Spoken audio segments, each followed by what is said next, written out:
Hi guys, I'm Calder from Calder Ceramics, and in today's video I'm going to show you how to make a palette and also how to make a brush rest. So without any further ado, let's head over to my table this time to do some hand building. I start off with making the palette, and for this I'm going to roll out a piece of clay. So I just take a piece of clay and I will be rolling this out on top of this wooden shelf. I like to use a wooden shelf because the clay doesn't stick to it, and I will also be cutting it and I don't want to cut into my table, so that's why I'm using a shelf. And just like this I go over it with this roller a few times to make it a bit thinner and to just roll it out. I didn't wedge the clay because the clay came straight out of the package and it wasn't recycled or anything, and in that case I know that I don't have air bubbles in the clay, but if you do have air bubbles you might like to wedge the clay before you're going to start working on this piece. And just like this I roll it out and I leave it quite thick. Normally I would make it quite thin when I'm, for example, making plates or something, but because I will be cutting out some clay from the middle to make it into a palette, I keep it quite thick. Then I take this little knife from Seam Tools and I start cutting out the shape of the palette. You can just make this in any shape you'd like. I like to make it into this flowing shape because I just think it's quite fun and it looks quite nice. But you can of course also decide to make it into a perfect circle or in a square, just whatever you prefer. And then I take away the clay around it that I'm not going to use for the palette, but don't throw away this clay, we will be using it later on in the video. And for now I take the palette off and I start working on the edges. Because I just cut it, it's quite sharp and I don't really like the look of that. So I like to go over it with my fingers to just smooth out the edges. This is quite easy, so I'm not using any tools, I just go over it with my fingers a few times to just make it round and smooth it out. And then when I'm done with the top I turn it around and I do the same thing at the edges of the bottom. And the bottom also had a little bit of texture on it because it got stuck to the shelf. I don't really mind it myself, but I did go over it once to just smooth it out a little. And then when I'm done with the bottom I turn it around again and I start working on the top. I had a little bit of texture on it because it got stuck to the table again, but I just wiped this away with my fingers. And then I start making it into a palette. So what I do is I take this little trimming tool. It's just a trimming tool that I also use to trim on the potter's wheel, but in this case I'll use this to cut out the clay. This works easier than a knife because it's just easy to pick up the clay like this. And just like this I press it into the clay and then I cut out a little shape. And just like this I will be filling the whole palette with different shapes. You can of course make it into the same shape every time in perfect circles or something. But when I'm hand building I always like to just play with the shapes a little bit more and make the shapes a bit more fluent. Because when I'm throwing I always try to make everything perfectly straight and perfectly circular. But the fun part for me in hand building is that you can just make everything in whatever shape you'd like. So in this case I'm just playing with it a little bit.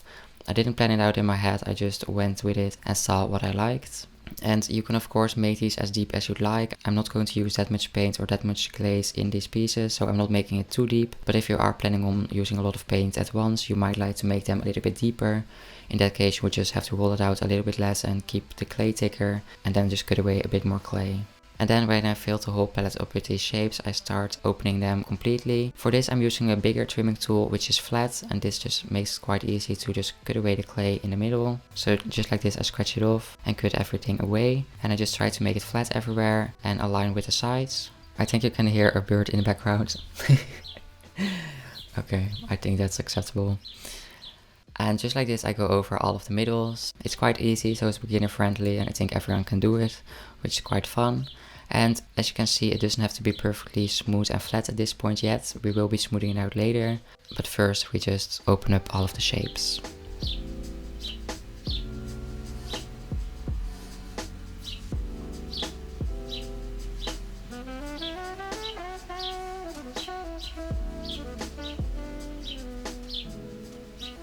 And then when I've opened up all of the shapes I start smoothing them out. For this I'm using a wet sponge and I just go over the inside and the rims quite a few times to smooth everything out. This is also quite easy. I'm using a sponge from Mud Tools. It's a special throwing sponge, but you can of course also use it for hand building. You can't really see it because the color always goes away, but I'm using the orange sponge. You could also use the blue sponge, which is also great for hand building, and they're both from Mud Tools. And just like that I smooth out the whole palette. Sometimes you might have a little bit more texture. In that case I like to use my fingers to put on a little bit more pressure to get rid of any deeper lines. But for the most part you can just smooth it out with a sponge. And sometimes there might be a part that isn't deep enough yet. Then I just take the trimming tool again and cut away a little bit more clay and then just smooth it out again.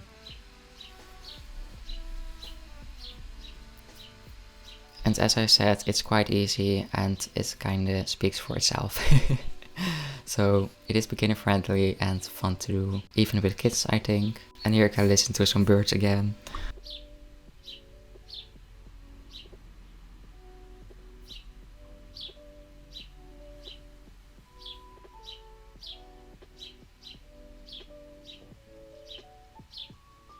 And then the palette is finished and ready to dry before it can be bisquified.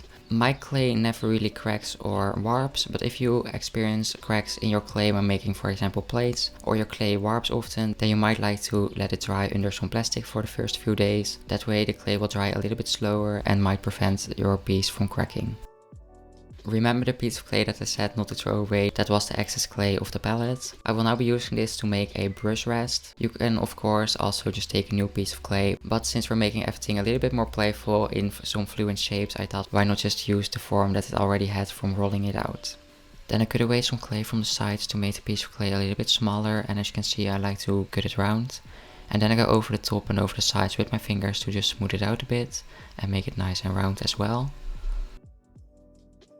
And then I take this tool. It doesn't really matter what tool you're using, but the great thing about this tool is that it doesn't have any paint on it, because I will be using the middle part and paint might stick to the clay, but this tool doesn't. So what I do is I slowly press it into the clay while twisting it a little bit, and I press the clay to the sides. And just like that I make little openings in the clay where you can rest your brushes on top of. Sometimes when you make an opening like this, it can happen that the opening next to it becomes a bit smaller, so sometimes you might have to go over them an extra time to open them up again.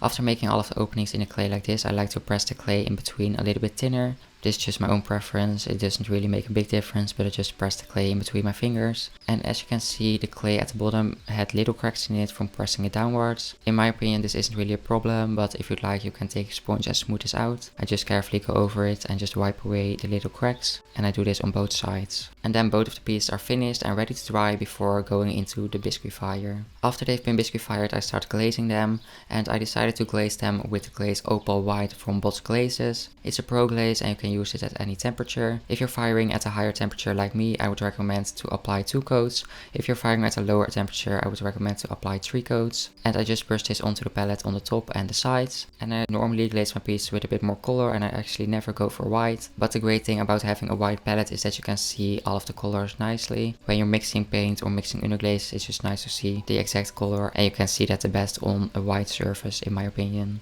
And I decided to glaze the brush rest in white as well, so that it would be a matching set. And then what I always do is twist the pieces on top of a wet piece of fabric to get rid of the little bit of glaze that's got on the bottom. I apparently glazed the palette quite neat because there wasn't any glaze on the bottom. There was some glaze on the brush rest, so I just wiped this glaze off on top of the wet piece of fabric. And then both pieces were ready to go into the glaze fire. And here are some pictures of the final result.